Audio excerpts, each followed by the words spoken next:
Olá, pessoal. Então, vamos continuar aqui a nossa aula de hoje, falando um pouquinho do aborto e suas consequências. Então, falar de aborto, aborto é um tema polêmico e é um sério problema de saúde pública mundial. Ele é responsável pela manutenção das altas taxas de mortalidade materna em muitos países em desenvolvimento e também no nosso estado.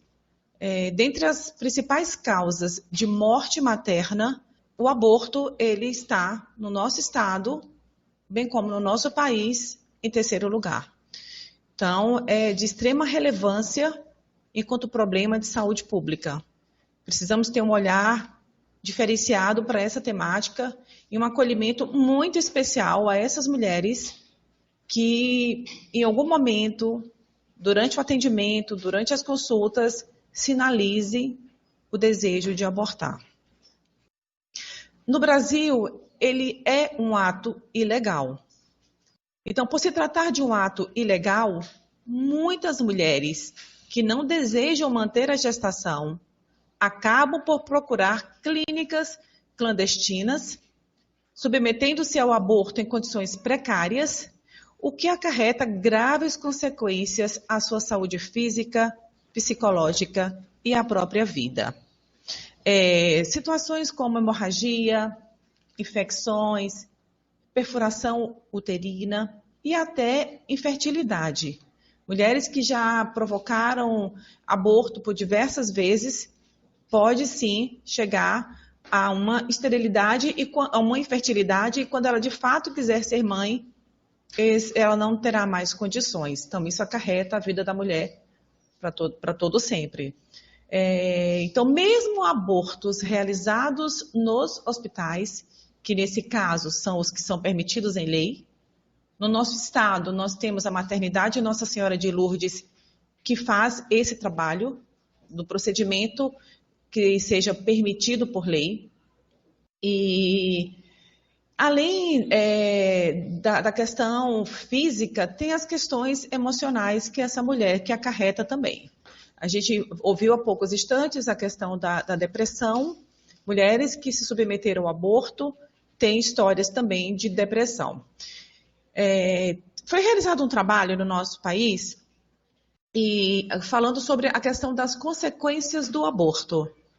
As mulheres que participaram dessa pesquisa e que abortaram, elas tinham um agrupamento de sintomas psicológicos e que ocorre com muito mais frequência do que entre mulheres que não abortaram.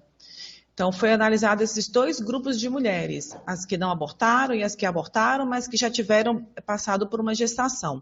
E esses sintomas, eles incluem perturbações mentais ou flashback daquela situação vivida.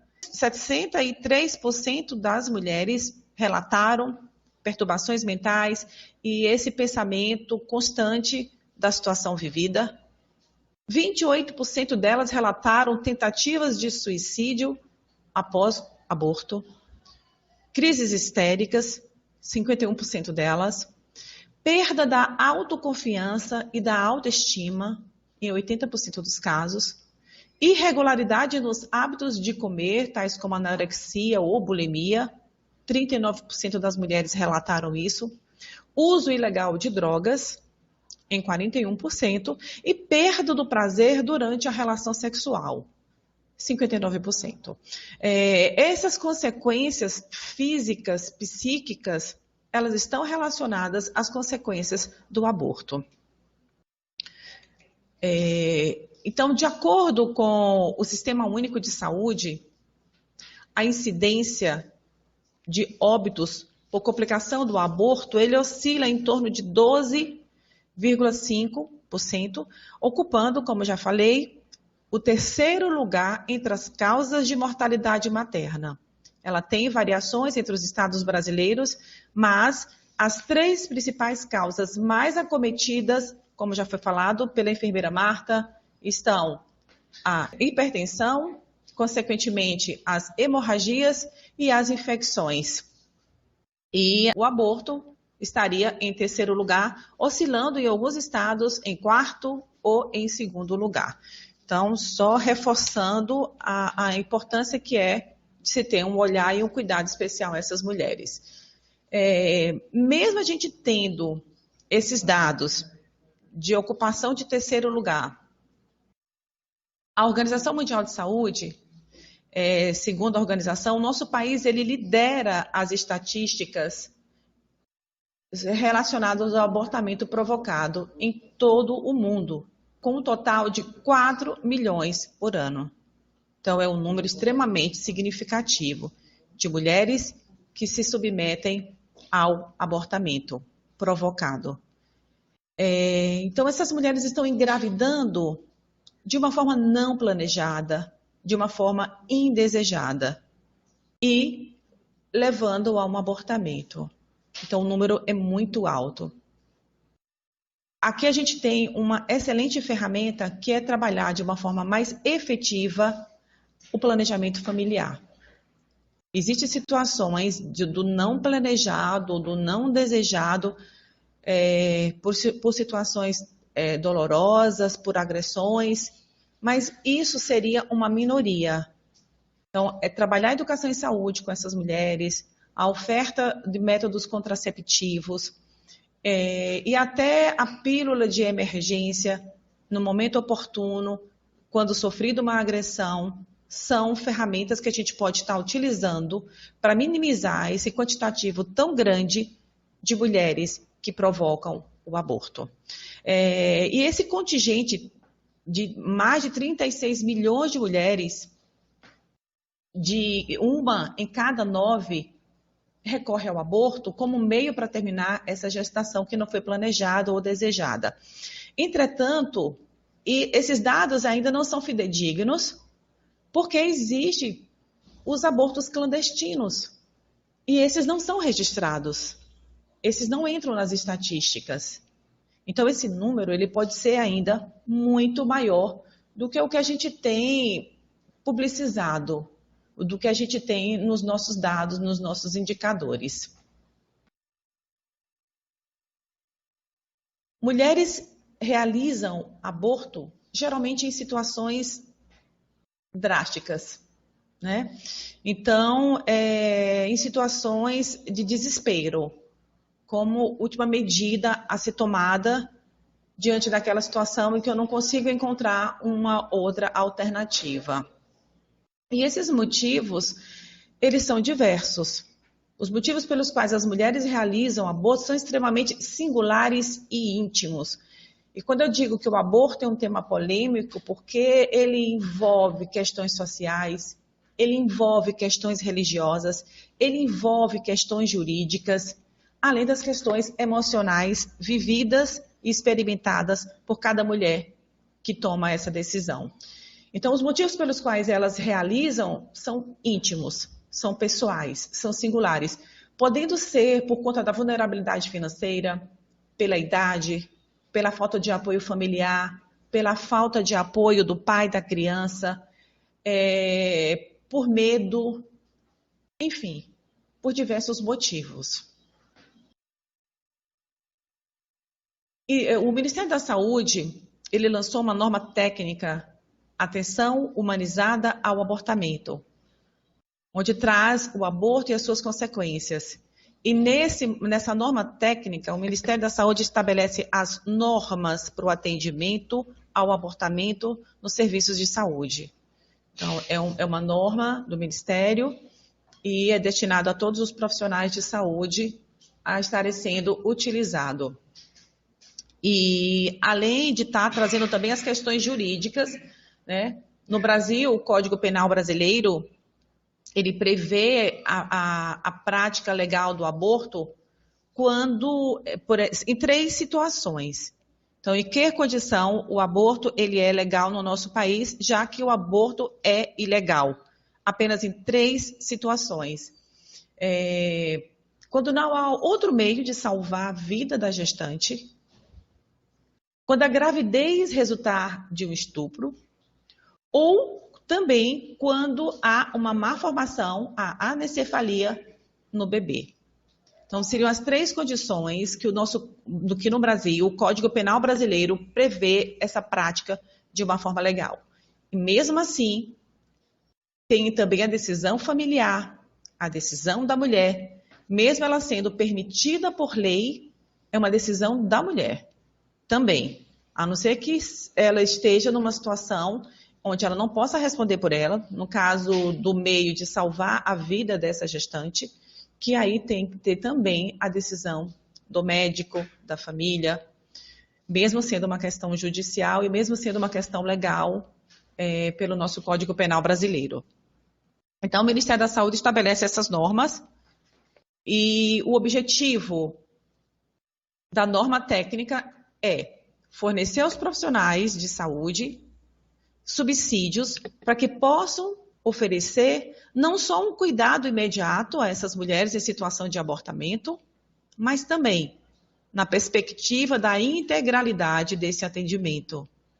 Disponibilizá-las alternativas contraceptivas, como já foi dito, para evitar o recurso do aborto como forma repetida para interromper essa gestação.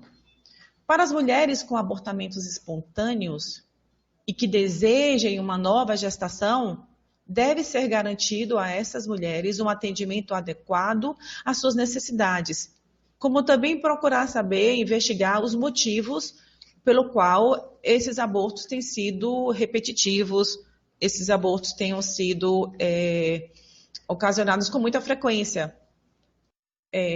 Eu, enquanto enfermeira de saúde da família que um dia fui, eu me deparei com situações de mulheres que tinham abortos espontâneos repetidos e a causa disso, da pós-investigação, era a toxoplasmose, que inclusive é um tema de um dos nossos módulos do mês de dezembro.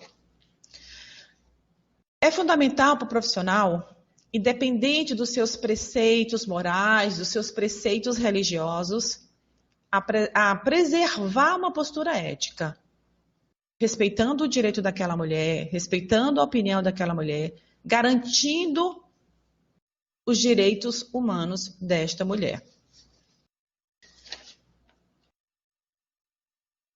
O que a norma técnica define como abortamento?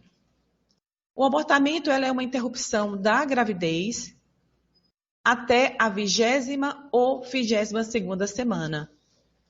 E com o produto da concepção pesando menos de meio quilo, menos de 500 gramas. Então, um bebê que nasce entre a 20ª ou 22ª semana, ou que nasça pesando menos de meio quilo, é considerado não um parto, e sim um abortamento. Tem alguns autores que também definem o tamanho em centímetros para fazer esta avaliação se é um aborto ou não. O aborto ele é o produto da concepção, o produto dessa gestação eliminado no abortamento. São várias as causas de abortamento. Contudo, na maioria das vezes, a causa permanece indeterminada, quando não está relacionada àquelas causas que já foram citadas, por questões pessoais, por medo, por questões familiares, por questões econômicas, ela ainda pode ser permanecida indeterminada. Muitas gestações são interrompidas por uma decisão pessoal da mulher, às vezes até por uma decisão do casal. E é preciso saber classificar adequadamente esse abortamento, pois isso vai ajudar a definir a conduta adequada. Nós temos dois tipos de aborto, o espontâneo e o provocado. O aborto espontâneo é aquele que ocorre naturalmente, sem que seja provocado intencionalmente pela mulher. Essa situação é relativamente comum, ela ocorre em cerca de 10 a 25% das gestações, o abortamento espontâneo, principalmente quando é a primeira gestação dessa mulher. Em alguns casos, o abortamento ocorre antes mesmo da mulher saber que está grávida. Pensando assim, é bem possível que muitas mulheres tenham abortado e nem se deem conta disso. De repente é um ciclo que vem com fluxo maior de sangue, que vem com coágulos. ela pode ter abortado e nem sabe, nem percebe. Então, é preciso classificar adequadamente, como eu já falei, para poder saber que postura tomar diante daquela mulher. Então, uma ameaça de abortamento. Essa mulher, nesse caso, ela vai ter um sangramento de pouca intensidade, cólica, pouco intensa, o feto mantém-se vivo e o colo do útero permanece fechado. Recomenda-se nessa situação que a mulher limite suas atividades ficando em repouso. É muito comum a gente ouvir, fulano está com ameaça de aborto, apresentou um discreto sangramento e a indicação é repouso e avaliação, exames específicos, como a ultrassonografia, por exemplo.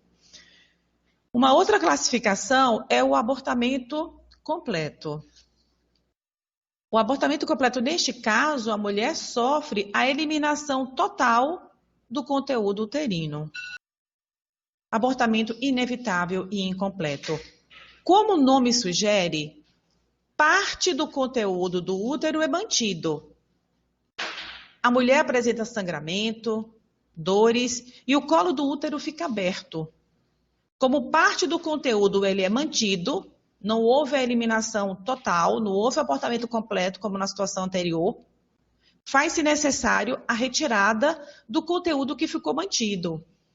E essa retirada ela pode ser feita por meio de curetagem, por meio da aspiração manual intrauterina, que é o AMIL, ou ainda com o uso de medicamentos que garantirão a expulsão do material. Quando eu falo de abortamento clandestino e clínicas clandestinas, há também as mulheres que, através desses medicamentos específicos, podem também estar fazendo isso até na sua própria residência, no seu próprio lar. E busca apoio e busca ajuda a um serviço de saúde exatamente neste momento de um aborto incompleto, onde ela continua sangrando e, como se diz, restos desse aborto ainda na cavidade uterina, o que leva ao risco de infecções e de dores e de sangramentos.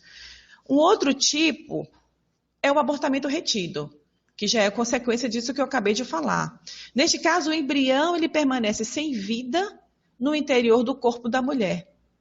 Ela não apresenta sangramento, o colo da mulher, o colo uterino, permanece fechado, mas o feto já está morto.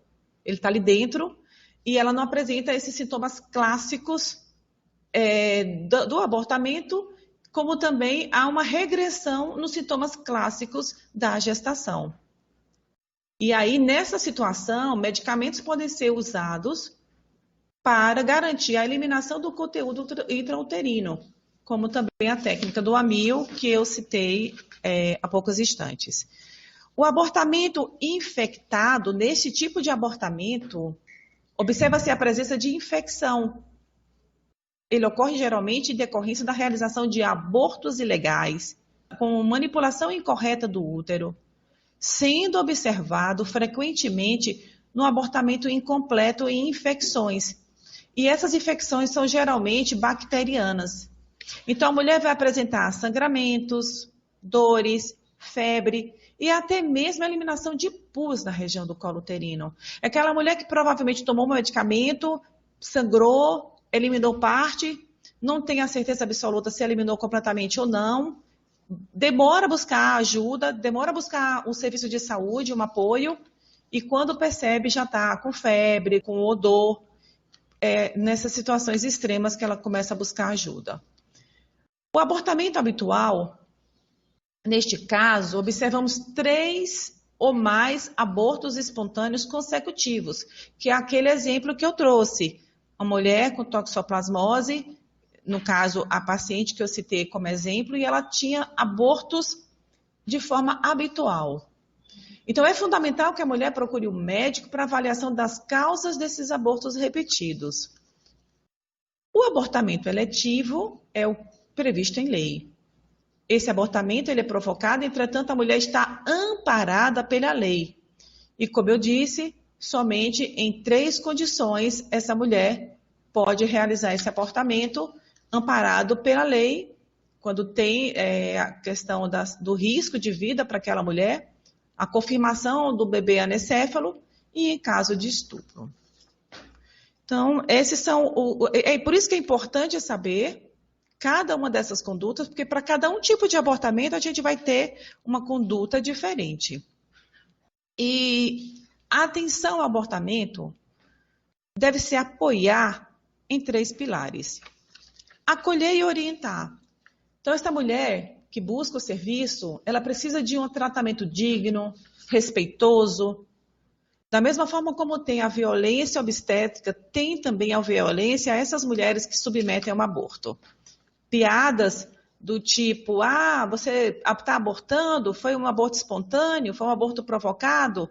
Geralmente essas perguntas não são feitas, mas piadas do tipo, foi um sustotec. Eu, enquanto profissional de saúde, já ouvi. Não agora, mas em tempos mais remotos, mas já ouvi brincadeiras dessa natureza.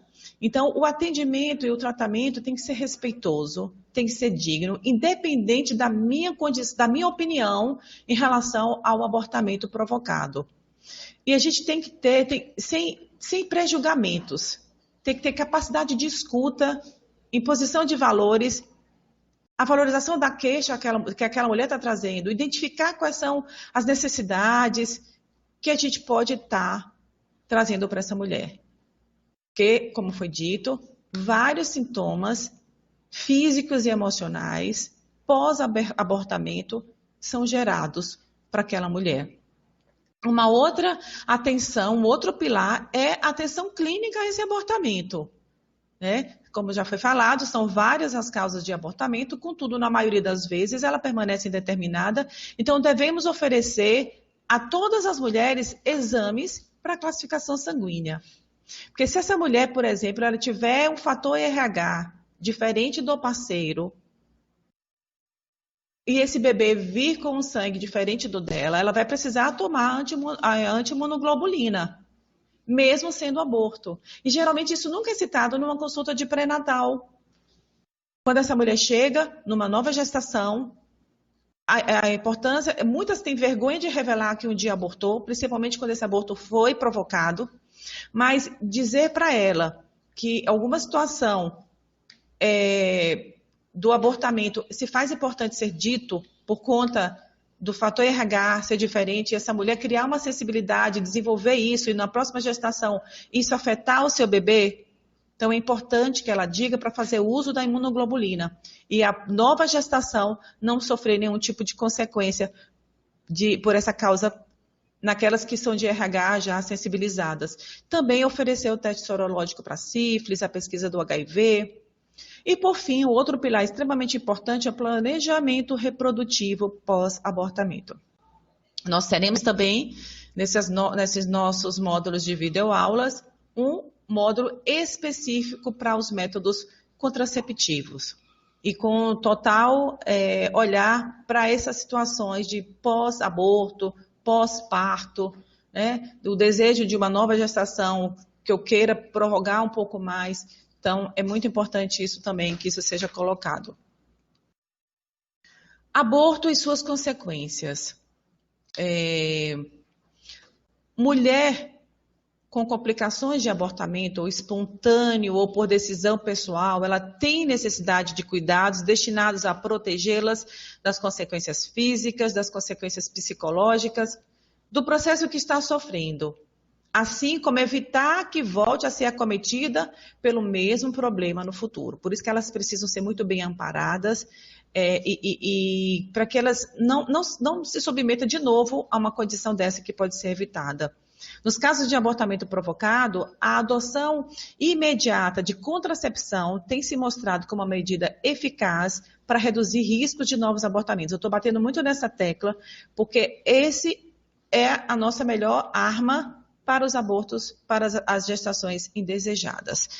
E uma outra coisa importante é que na consulta com o profissional de saúde, ele perceba nesta mulher o desejo em abortar, a não satisfação por essa gestação, e uma outra postura que pode ser tomada também é a orientação de dar esse bebê para adoção.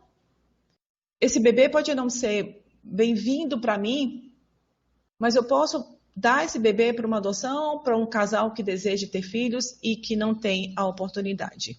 Então, antes de ler essa frase final, eu só queria trazer aqui um dado muito importante em relação à curetagem. Ela é o segundo procedimento obstétrico mais praticado nas unidades de internação. Ela só é superada pelos partos normais. Então, a gente tem um quantitativo imenso de curetagem sendo realizadas nos nossos serviços de saúde. Então, eu agradeço a atenção de todos vocês. Eu quero ler essa frase final. Saber não é o bastante. É preciso aplicar. E querer não é o bastante. É preciso fazer. Então, que a gente aplique todo o saber, todo o conhecimento adquirido no nosso dia a dia, na nossa vivência profissional, nos nossos estudos, nas nossas capacitações, e que a gente também faça, que a gente queira fazer e faça. Porque aí, com isso, faremos um mundo melhor, com as nossas ações e com as nossas atitudes. Muito obrigada a todos.